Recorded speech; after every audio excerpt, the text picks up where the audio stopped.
महाकुंभ के पहले दिन के साथ ही कई रहस्यमयी बातें सामने आ रही हैं। महाकुंभ में कड़ाके की ठंड में भी नागा बाबा निर्वस्त्र घूम रहे हैं। इसी कड़ाके की बर्फीली ठंड में वह गंगा यमुना के संगम में गोते लगा रहे हैं।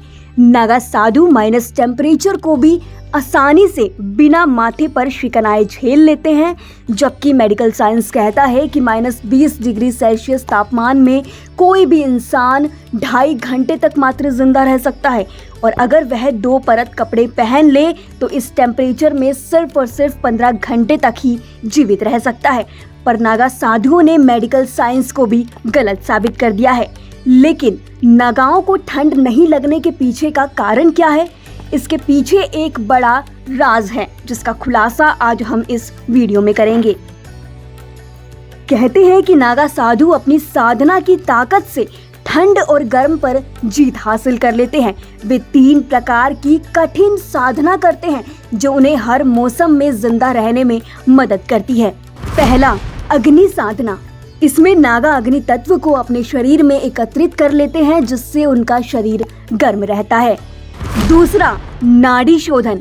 नाड़ी शोधन प्राणायाम के जरिए नागा अपने शरीर में वायु का संतुलन बनाए रखते हैं, जिससे उनका शरीर गर्म रहता है। तीसरा, मंत्रों का जाप। नागा साधु मंत्रों के जाप से अपने शरीर में ऊर्जा पैदा कर लेते हैं, जिससे शरीर में गर्मी पैदा होती है और उन्हें ठंडी का एहसास जो है वो ना के बराबर होता है। नागा साधु लंबे समय तक कठोर तपस्या करते हैं, जिससे उनका शरीर कठिन से कठिन परिस्थितियों में ढल जाता है। नियमित ध्यान और योग अभ्यास से वे अपने शरीर और मन पर नियंत्रण पा लेते हैं। इससे उन्हें सर्दी और गर्मी का एहसास ज्यादा नहीं होता। नागा साधु हमेशा नियमित योग करते हैं। वैसे तो योग किसी भी तपस्वी के जीवन का अभिन्न हिस्सा है। योग के जरिए वे अपने शरीर की ऊर्जा को बढ़ाते हैं और अपने शरीर को परिस्थितियों के अनुसार ढाल लेते हैं। नागा साधु भी योग विद्या के नियमित अभ्यास से ऐसा कर पाते हैं। शरीर को साधने में सात्विक आहार की भी खास भूमिका मानी जाती है।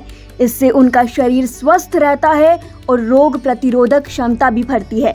नागा साधु एक सरल जीवन जीते हैं, जिससे वे मानसिक रूप से मजबूत होते हैं। इसके अलावा आपने नागा साधुओं को शरीर पर भस्म लगाते हुए देखा होगा। बता दें कि शास्त्रों के अनुसार भस्म को पवित्र माना जाता है। कहा जाता है कि भस्म ही अंतिम सत्य है और शरीर को एक दिन भस्म ही बन जाना है। नागा साधुओं का भी यही मानना है कि भस्म उन्हें नकारात्मक ऊर्जा से बचाती है। इससे इतर विज्ञान का भी मानना है कि शरीर पर अगर राख यानी कि भस्म मलने से ठंड नहीं लगती, और यही भस्म नागा साधु अपने शरीर पर लगाते हैं, जो एक इंसुलेटर का काम करती है। इसमें कई प्रकार के खनिज लवण पाए जाते हैं। इसमें कैल्शियम, फास्फोरस और पोटेशियम होता है, जो तापमान को नियंत्रित करने में मदद करता है। हालांकि ये सब जानकारियां धार्मिक आस्था और लोक मान्यताओं पर आधारित है। इसका कोई भी वैज्ञानिक प्रमाण नहीं है। कैसे हुई नागाओं की उत्पत्ति? नागा साधु, जिनका आवास घने जंगलों, हिमालय पर्वत या फिर शमशान घाट है। ऐसे में शिव भक्ति में लीन अघोरियों के दर्शन आम इंसान नहीं कर पाता है। लेकिन कुंभ स्नान ही एक ऐसा समय है जिसमें नागा साधुओं का जत्था आम लोगों को भी दिखाई देता है। वैसे तो इनका पूरा जीवन रहस्यमय है।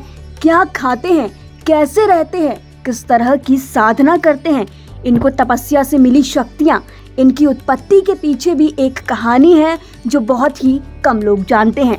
कहा जाता है कि शंकराचार्य ने जब 4 मठों की स्थापना की तो उन्हें फिर उन मठों के सुरक्षा की चिंता हुई। इसके बाद उन्होंने एक ऐसे टोली को बनाने का फैसला किया जो निडर हो और संसारिक मोह माया से दूर रहे। यही टोली नागा साधु के रूप में अस्तित्व में आई। प्रयागराज में 13 जनवरी से महाकुंभ की शुरुआत हो गई है। बता दें कि गंगा, यमुना और सरस्वती के संगम तट पर लगने वाले कुंभ मेले को काफी महत्व माना जाता है। 12 साल में एक बार कुंभ मेले का आयोजन होता है। इसकी वजह से संगम की नगरी प्रयागराज दुनिया भर में छाई हुई है। महाकुंभ मेले में साधु संत का जमावड़ा लगा हुआ है। नागा साधु बनना अपने आप में ही काफी कठिन साधना है। नागा साधु अन्य साधुओं के विपरीत हठ योग करते हैं। इसका उदाहरण आपको महाकुंभ मेले में देखने को मिलेगा। किसी नागा साधु ने कई सालों से 1.25 लाख रुद्राक्ष धारण किए हुए होंगे, तो फिर किसी साधु ने कई सालों से एक हाथ ऊपर उठा रखा होगा। हालांकि इनसे जुड़े अभी भी कुछ सवाल ऐसे हैं जिनका जवाब अभी भी एक रहस्य बना हुआ है।